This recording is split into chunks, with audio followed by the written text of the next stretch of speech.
definitely inflation has been a top issue over the last few years, as well as workforce issues, though. It's still, people are worried to make sure that they can retain their employees. It's always top five among small businesses.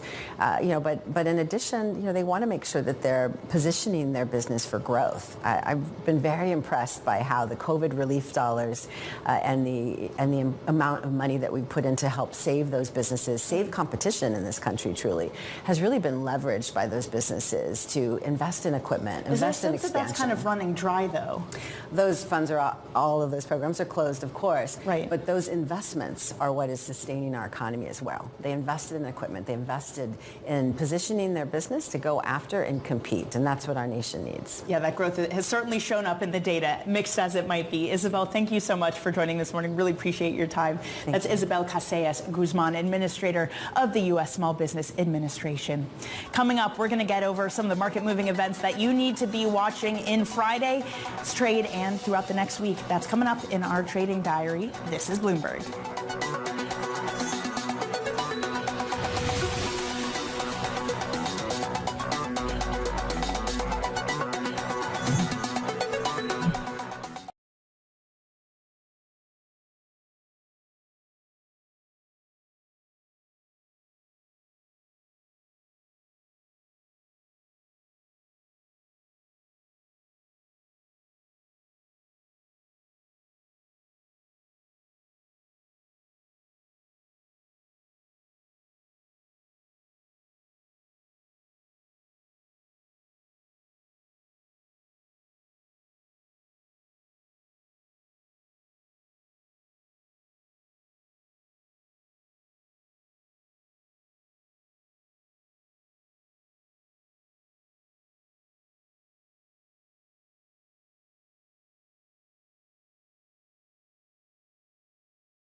No banks are being spared from the sell-off. JP Morgan down 5% at its lowest in about a year. Citigroup, those gains turn into losses, down 7/10, 8/10, call it 9/10%. Wells Fargo, that's off 0.5% too. It is the fear over the JP Morgan miss, as well as geopolitics, that is weighing on risk this morning. Okay, let's get to your Trading Diary, what you need to be watching through next week. Fed speak this afternoon. We're going to get that from Bostic and Daly. U.S. Steel shareholders then voting on the Nippon Steel acquisition.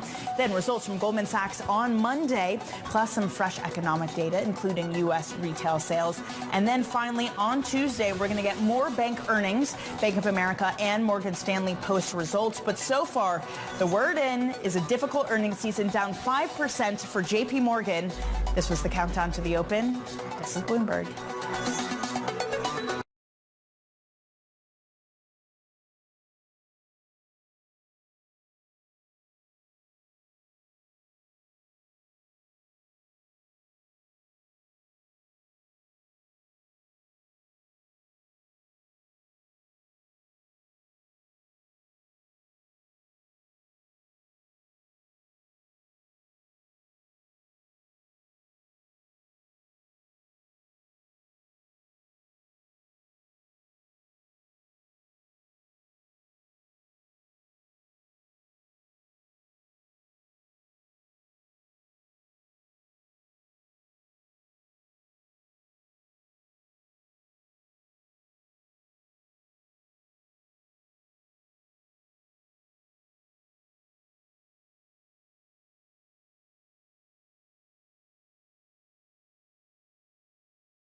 We're 30 minutes into the U.S. trading day, and it's Friday, April 12th. And here are the top stories that we're following. Bank earnings kick off. JP Morgan points to a normalization, while Citigroup's tops profit estimates, and we're going to dive into the details. And 1 tequila, 2 tequila, 3 tequila, more? We're going to talk to the Ghost Tequila CEO, Jeff Popkin, about alcohol trends as inflation threatens to dampen spirits of what would be tipplers. And shoring up consumer confidence, we're just moments away from the latest UMich consumer sentiment numbers after another hot inflation read just this week.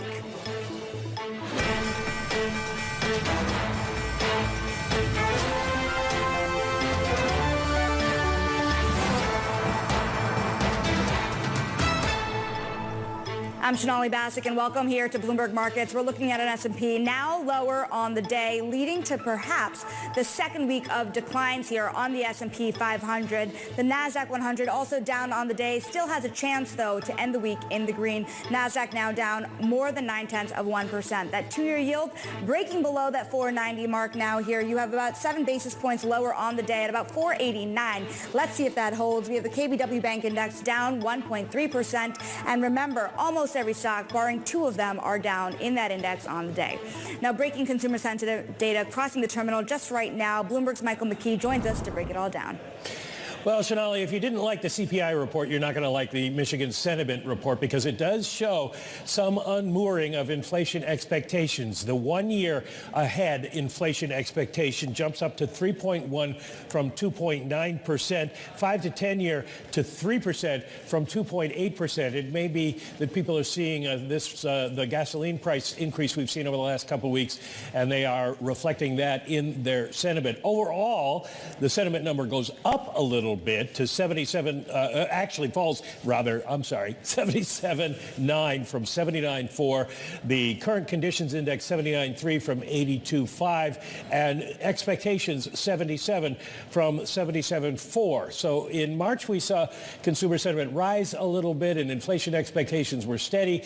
Now there's a little bit more concern perhaps about the economy going forward, and there's certainly a little more concern about inflation. Well, it's interesting, Mike. We know expectations here are everything, and more than the expectations of prices to climb at an annual rate of more than 3% over the next year, they see costs rising 3% over the next 5 to 10 years.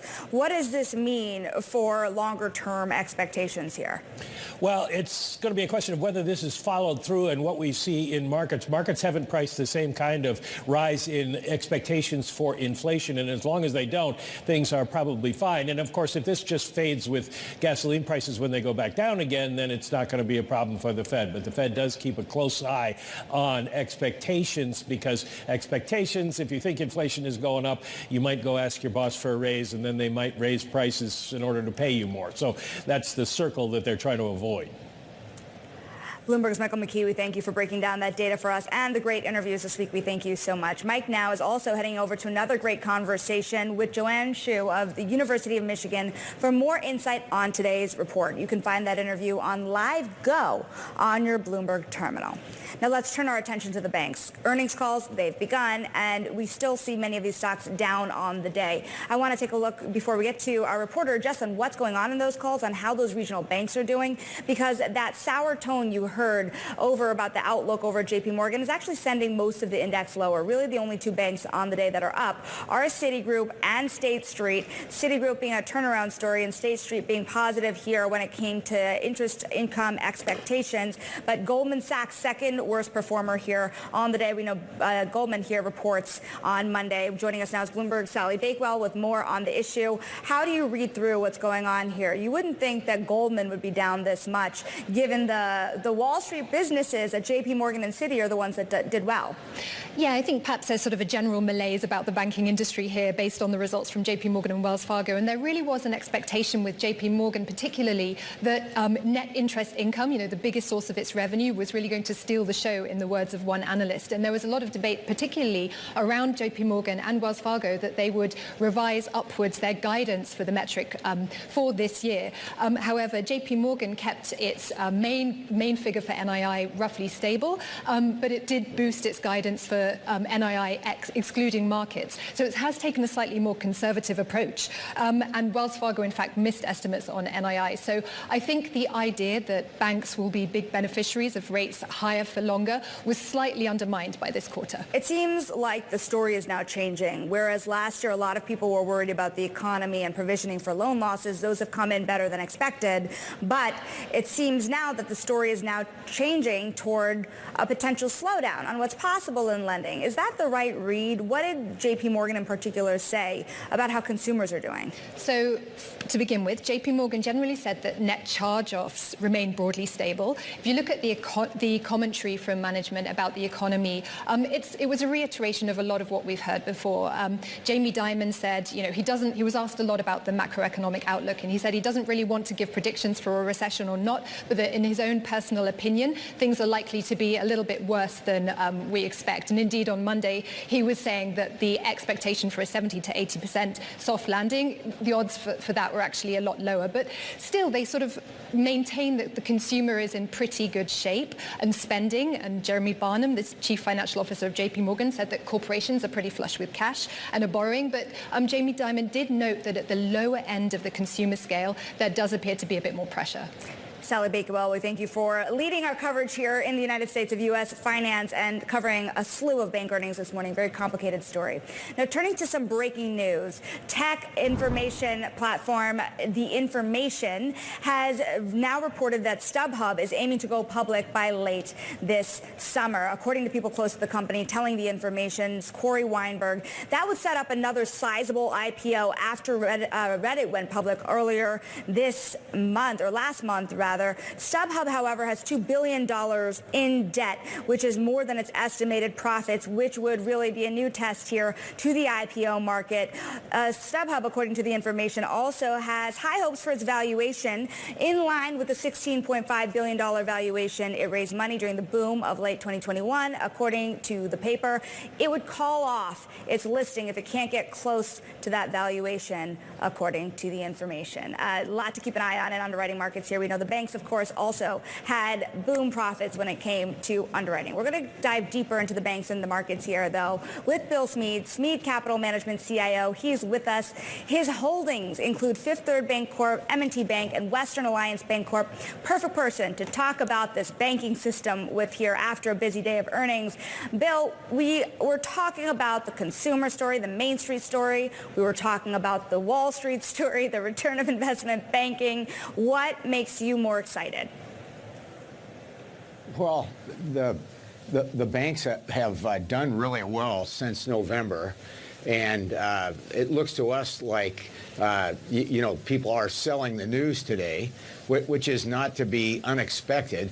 JP Morgan, we bought JP Morgan at $34.50 on the whale trade in June of 2012. When you throw dividends compounded in there, the stock's gone up about sixfold. But the rest of the market is so expensive from a historical perspective. Banks are actually the cheapest relative to the stock market they've been any time in the last 70 years. Now, that's on a relative basis. And you can't eat relative alpha. You can only eat absolute alpha. So these stocks are probably due for some profit taking. And remember, making a lot of money over the long term is a marathon, not a sprint. And we just had a sprint from the beginning of November to the recent past. You think about JP Morgan, 6 consecutive years of record results here, and then you see the sell-off today. It's having its worst day, the biggest drop since March of 2023.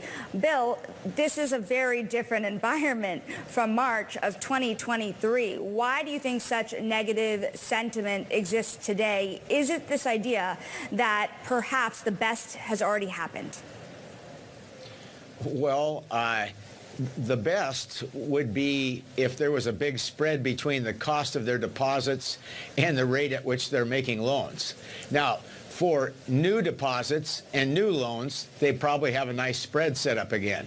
But for old loans and the adjustment of old deposits to the higher rates make that very difficult. So an upward sloping yield curve would be the thing that would cause people to get interested in the banks the next time, and that's ahead of us.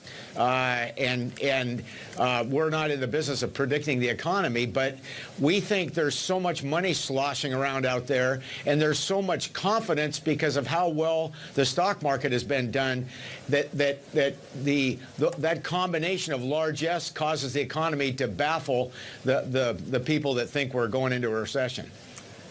What if we hit harder times here, Bill? I think there's an open question. We were talking to our reporter Sally Bakewell about this idea that perhaps you'll see a slowdown in the pace of growth when it comes to net interest income. But should consumers hit a bigger wall? Should inflation become a bigger problem for them as the year goes on? Do you think the propensity to borrow money on credit cards can start to hit a wall too? Well, it's funny you asked this question. I'll give you some historical context. We felt very strongly beginning about 4 years ago that the combination of the massive amount of money borrowed to fight the COVID war was very similar to the Vietnam War in say, 1968. And we're in the camp that thinks that we're going to have a very difficult inflationary period the next 10 years. And so that is... that makes things more difficult for banking, but it makes things especially more difficult for owners of common stocks. It's so interesting how things work. If I was on the show, in fact, you could probably look at the archives of when I was on your shows 5 years ago, I would have been saying that interest rates were going to normalize at some point. And people would say, when's that going to happen? And I'd say, well, you can't hold your breath till then. But you know what? When it finally came, it took so long to get there that it came in a rush. And I think that's the same way that, stocks are not really priced against a 5 or 6% 10-year interest rate or 2-year interest rate. They're priced for 1 or 2%. And they're priced as if we're going to go back to 1 or 2%. And we think that that's a big mistake on the part of investors. But it's pretty crazy. You think about the wide range of expectations you've seen for the direction of just the 10-year, let's use for a minute, across investors. You've had investors warn publicly and privately that they could fall to 3%. You've had people say they can go up to 5% in the nearer term. Ultimately, how does this volatility play out beyond JP Morgan in the banking system? The reality is we are just getting started with this earnings season. Yeah, again, what we like owning these banks, because if 10 years from now JP Morgan has grown their earnings 8% a year, that means they'll double, and they'll probably trade at a similar price-earnings ratio. And in an S&P environment where stocks are historically expensive, especially where most of the capitalization is, we think that the S&P will make zero. So if you double your money over the next 10 years and make 7% compounded, you might look like a fantastic investment. And I think that's the way these people are trying to run these banks, is to not get too carried away with the current circumstances and say, okay, let's run this as if there's going to be many different circumstances the next 10 years. And the problem is everybody's so focused on, wow, what's going to happen in the next 6 months? And the answer is that's above our pay grade. Bill Smead, please stick with us. We are going to talk more about that broader market and more picks across sectors with you next. But before that, we're going to take a look at what's moving in markets right now with Bloomberg's Jess Menton. What are you watching, Jess? So many different things, and beyond the banks. So I'm actually looking ahead to next week because we will be getting earnings results from Netflix. So this is a company we need to focus on. Obviously, used to be a part of the FANG names, not necessarily housed in the Magnificent Seven, but this stock just hit a 52-week high earlier this week, and all the rage has been when it comes to the crackdown with basically password sharing, right, Shonali? And so they rolled that out last summer. If you look at the second half of last year, they actually had a record amount of net subscriber growth, so around 22 million. It was a record for that half of that last year compared to that prior 6 months in 2022. So if you look at that, the question is how much longer can that growth continue? And Netflix actually put out a pretty wide margin. So if you look at the first quarter of last year, it was just under around 2 million. And then in the fourth quarter of last year, it was actually actually around 13. So it's a big range there to see how those numbers could play out. But that's something I'm watching looking ahead to next week. You know, it's interesting. Speaking of some of this optimism in those big tech names, it begs the question about whether the idea behind them is changing as we hit some rockier times in the rest of the market. You see that certainly in a rocky day with Alphabet earlier hitting the $2 trillion in value mark after a nearly 15% rally this year. We know there are others that are really near that point too. There are, Amazon in particular. So that stock just hit a record on Thursday. It actually, the last time it had a closing record was in July of 2021. So obviously we know this is one of the pandemic darlings. But then once shopping had cooled off and all of us got back into the world and we're spending our money on other things, that stock did get pressure. But of course, it's one of the last of the big 5 tech companies in the S&P 500 to be at a record recently, and then also just within striking distance of that $2 trillion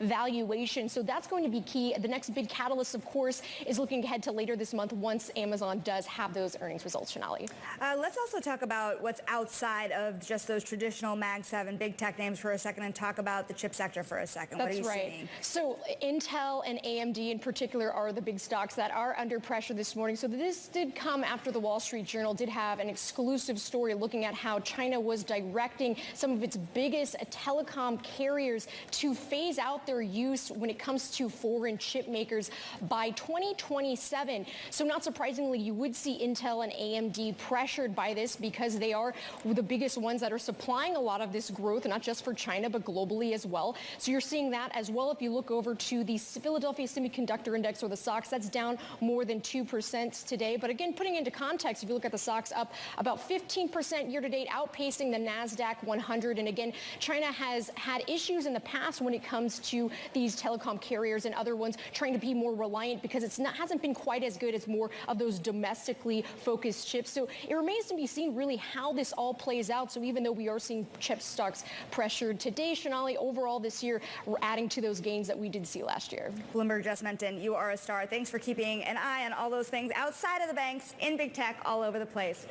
We are going to now also bring you some more breaking news because a big deal making a big potential decision. We have Bloomberg News breaking now that U.S. Steel and Nippon Steel are deliberating a decision to formally push back the time frame they expect to close their contentious $14.1 billion deal. Of course, we know that the Biden administration has voiced some concerns about this deal, and such a move would be more of a formality given the second quarter is nearly halfway done and the takeover is embroiled in a firestorm, according to our reporting over here at Bloomberg. We'll bring you more details as we know they come, but of course we know that second half of 2024 is right headed into the U.S. election. Things are getting interesting. Now, coming up next, we're going to get a read on the consumer with Jeff Popkin, Ghost Tequila CEO. Stick with us. This is Bloomberg.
And we are back with Bill Smead of Smead Capital Management. And we are going to go now, Bill, beyond the banks for a minute, because as you're watching kind of investors recalibrate heading into earnings season, how do you think about where to take cards off the table and where to put them on? Well, if I understand your question right, we're very nervous about what the stock market's going to do because of a incredible cacophony of extreme psychological readings that we've been analyzing. From a historical perspective, people were probably as bullish 2 or 3 weeks ago about the U.S. stock market as they've just about ever been. And participation is very, very high. So to make money in eras when participation in the stock market goes down, you have to find some pockets that are doing well despite the difficulties. And the number one difficulty is inflation. So we looked back, for example, at the 1970s and found that if you wanted to make a lot of money in stocks in the 1970s, you had to own oil and gas. And ironically, here we are today with nerve-wracking things going on in the Middle East. And the only really good sector today on our screen is oil and gas. How do you think about how to play that sector? How much money are you willing to really put to work as a percentage of your portfolio if you really think that's the winner in the environment you're playing out?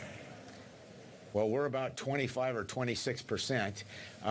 We're not in bad company. I just read the book about T. Rowe Price by Cornelius Bond. And T. Rowe Price, one of the greatest growth stock investors of all time, in 1968-69, he not only pivoted toward oil and gas in his growth fund, but he started a brand new fund called the T. Rowe Price New Era Fund, which I think it still exists, so I probably just gave them a nice advertisement, which was absolutely loaded with oil and gas and gold.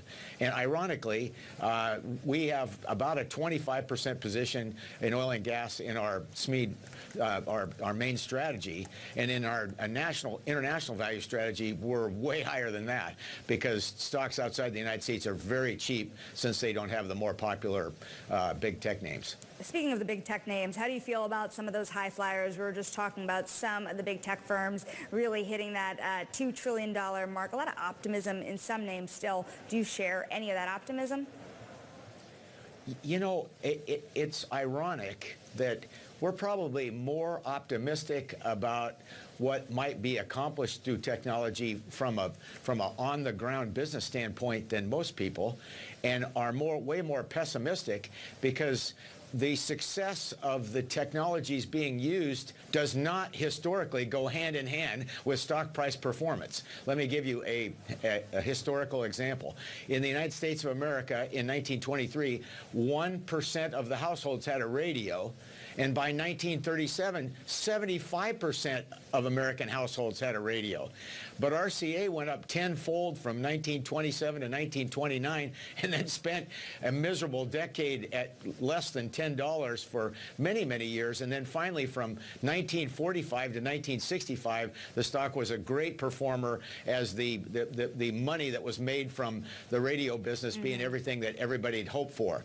So the problem is, it's not that AI is not going to be important, just like it was very important that the internet was going to change our life.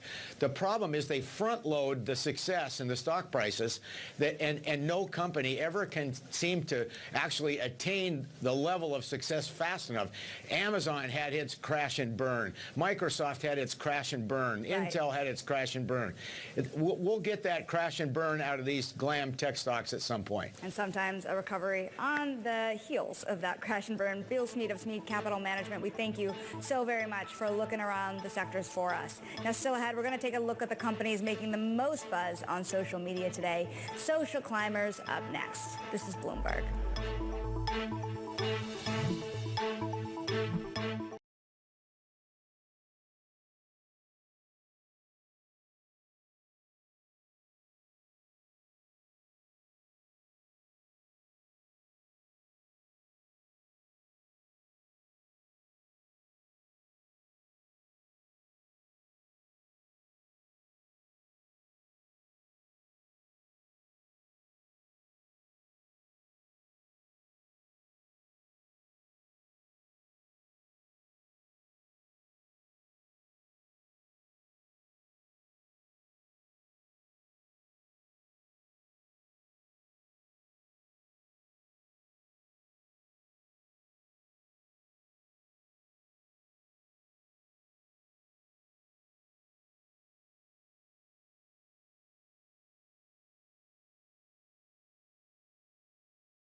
experts, great questions.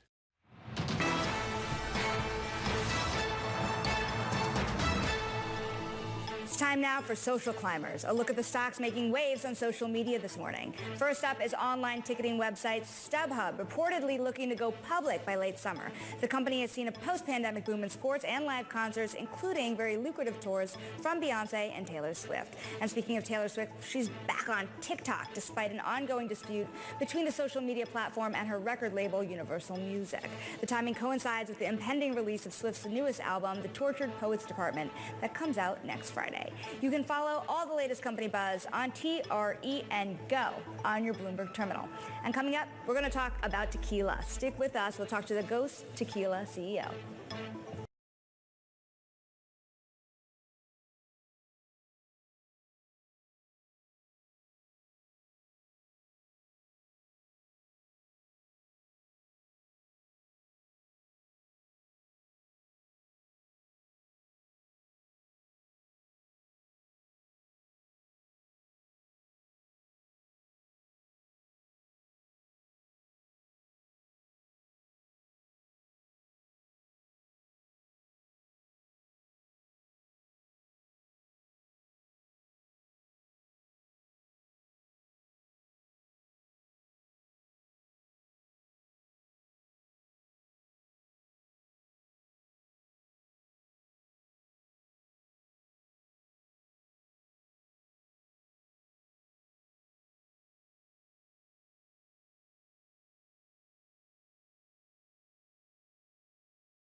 Agave sales are on the decline, but Ghost Tequila is trying to resurrect the demand for spirits.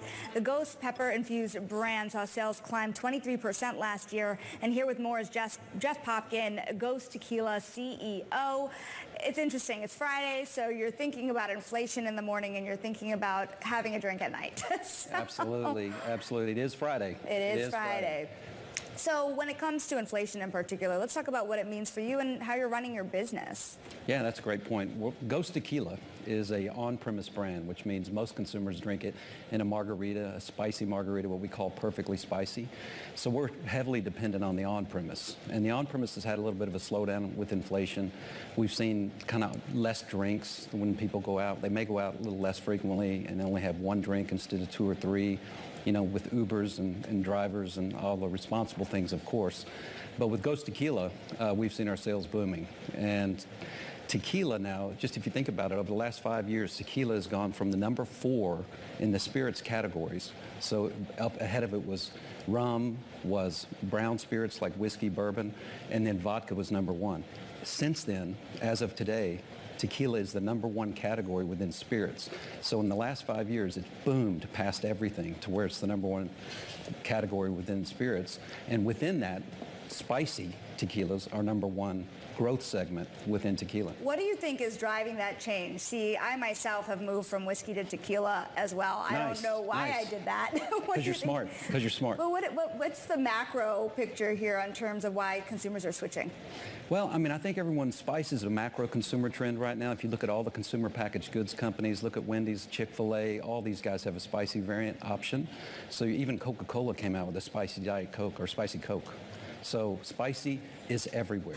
And with Ghost Tequila, like within all the spicy tequilas, most of them are jalapeno or real vegetal type spicy. With us, we use ghost pepper. And ghost pepper is the most premium pepper to use for spice because it's a complex spice, meaning it just accents the drink. It doesn't overpower like a jalapeno does.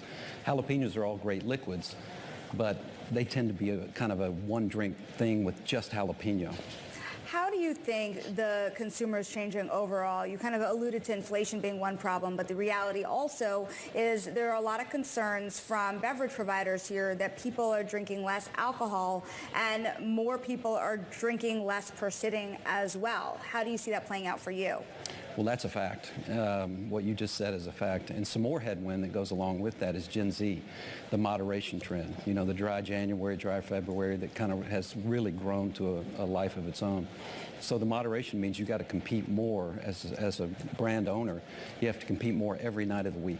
You know, when you're out there, you can't just be, you know, 2 and 3 margaritas on a Thursday, Friday, Saturday night. We want to be consumed every night of the week, given the moderation trend. The inflation, which complicates things, the inflation thing, you know, when they go out, people are having less drinks. With Ghost, we're priced right. So we're $30 to $34 on the $7.50 if you buy a Ghost in a package store. We just came out with a Reposado, which is awesome, which is more of a sipper, kind of ranch water thing, which is a number 2 drink within tequila. It's doing really well, but it's $5 above our Blanco, so it's under 40. Anything above 40 in price point in tequila has been down over the last 12 months.